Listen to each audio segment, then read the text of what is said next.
Hey guys, this is for my Jeepers. So you want to run two fenders on your Wrangler?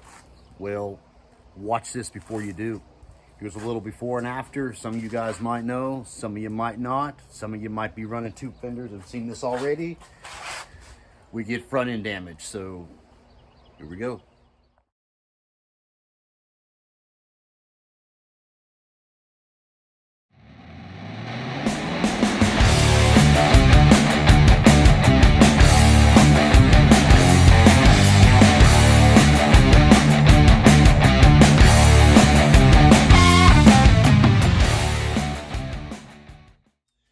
Hey, what's up guys? Man, this is for you Jeepers out there. So you want steel tube fenders on your Jeep, your Wrangler? Well, here's one reason not to, and we're going to show you how to fix it, or actually, well, how I'm going to fix it. So got this new to me '04 TJ. There we go. Had some front end damage. I'll replace this, replace the radiator. As you guys can see here, this fender is slightly bent right here, which we'll put that in our press, hopefully get that straightened out. But here's the real damage. You got these sturdy, heavy-duty steel fender flares, or steel fenders. When you take a good impact, it's going to give it the weakest point. And when you got heavy-duty, man, these things probably weigh like 70 pounds a piece. They're pretty flipping hefty. They're heavy-duty. They're not aluminum. They are steel tubing, steel plated. So we got corner damage up front. Hit the corner. Now look at our tub. Tub is smashed. Oh man, like crazy. Oh, it looks pretty bad. Can you guys see it without me having to turn around? You know I'm a one taker. I don't like editing videos, so this is what you guys get. It's real. So this is a contraption we got. First off, we got this here. This held the fender up, and that helped me bolt it to it. That's how heavy these things were. So one man, very difficult to mount these by yourself without a little assist. This is my third hand. I got the assist of the old reliable little red YJ. I've got my come along here, which I'm actually going to have to redo. It's given pretty good there, but we're coming along. Got it wrapped around right here, and basically we're going to pull this out. There's a few pinch points here. We're going to have to re-weld once we get it straight. I might have to tack and put a tie rod here somewhere to help. I don't know how this firewall is going to pull out. Hopefully I've got enough tack welds here, because this is pretty thin stuff, guys. I mean, it's pretty thick here, this plate.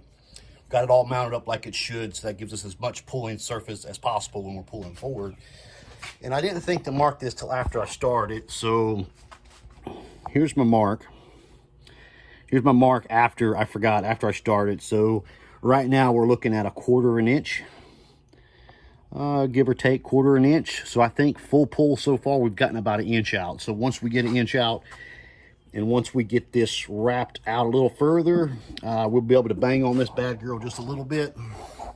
And of course, gotta get my heat gun out to get this tape off. The last owner just left tape on here everywhere where he bed lined down here. So this Jeep came from Florida, right there on the beach, Cocoa Beach, and so there's a lot of salt. So if you guys know any tips of getting salt residue off frames, as you can see here, it's kind of white and crusty and scaly.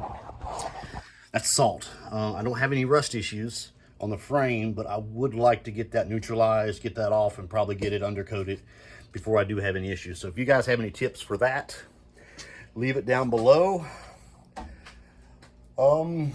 Man, there's not much safety into this, so I'm out here by myself. But if you had somebody watching, make sure you don't have anything that's gonna fall off, pop you in the face. Make sure you got a good connection down here.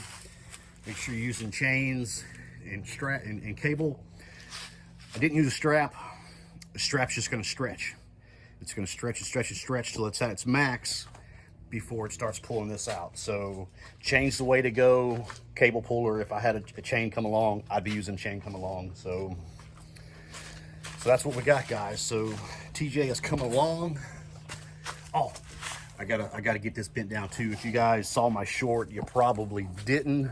I slingshot this bad boy into the back of my YJ, and then or into the back of my XJ, I'm sorry, and my XJ took out my shop, right there. Oh man, it's my pride. Oh, I'm so embarrassed.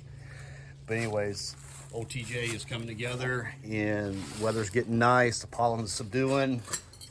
We're gonna get our flatbed there redecked, and we're gonna be ready for some riding, guys. So I'll give you an update on how this pull-in comes out.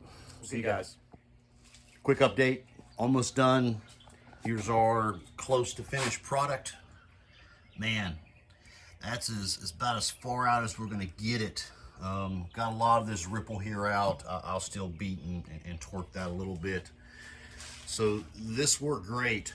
One thing to keep in mind, I kind of messed up a little bit. These popped in here. I probably should have knew better. I probably should have went and added just a few tacks here and there to give that a little bit more reinforcement. But I needed to pull at a downward angle because the dent was, you know, much more here than down here, so I couldn't pull straight. So that upside down hitch gave me a good angle, but I forgot something very important. I forgot to loosen this girl that I had holding it up level for me to mount it. So as I was pulling it, it was pulling down here. Came out this morning, I popped this loose, not thinking to let the tension off of the actual come along. And as soon as I popped it loose, the force jolted and it popped these spot welds here, these joint seam welds here. So my bad, just a little extra work on my part. So if you guys do have to do that, keep that in mind. Work slow, think ahead, heat and beat. Man, with pressure applied, man, I got the bulk of that out. So it's not going to be a beauty queen. We just need to get it where we can get the flipping fenders back on it. We don't have to extend the passenger side fenders. So all in all, man, success. TJ's going to be rolling, and stay tuned.